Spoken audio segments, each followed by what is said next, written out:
Hello everyone, welcome back to my mini blog. আশা করি সবাই খুব ভালো আছো। রবিবারের ব্লগে তোমাদের স্বাগত জানাই। সানডে মানেই তো একটু স্পেশাল খাওয়া দাওয়া, আর যেহেতু ছুটির দিন সবার ছুটি থাকে, অনেক দিন পর বাবার বাড়িতে এসেছি, সবাই মিলে একটু জমিয়ে খাওয়া দাওয়া করবো, আড্ডা দেবো।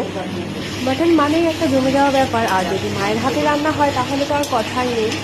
সানডে মানেই সবার কাছে খুব স্পেশাল, আমার কাছেও সানডেটা খুবই স্পেশাল, কারণ ওই দিনকে একটু সময় পাওয়া যায়, মায়ের সাথে দেখা করা যায়, মায়ের তৈরি রান্না খাওয়া যায়, তাই ব্যাপারটা বেশ ভালোই লাগে। মা আজ বেশ লাল লাল ঝাল ঝাল করে মাটন রান্না করেছে, যেটা আমার অল টাইম ফেভারিট। মাটন খেতে খুব ভালোবাসি, কিন্তু ফ্যাট হওয়ার ভয় অ্যাভয়েড করি, কিন্তু আজকে রবিবার, আজকে তো একটু খেতেই হবে। ওসব কথা এখন থাক, ফ্যাটের গল্প নয় পরে করবো। আপাতত এক বাটি মাটন নিয়ে বসে পড়েছি ভাত নিয়ে। মাংসটা বেশ ঝাল আর খুব সফট হয়েছিল।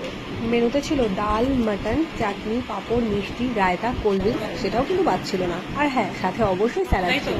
তোমাদের কার কার মাটন খেতে ভালো লাগে জানিও কিন্তু।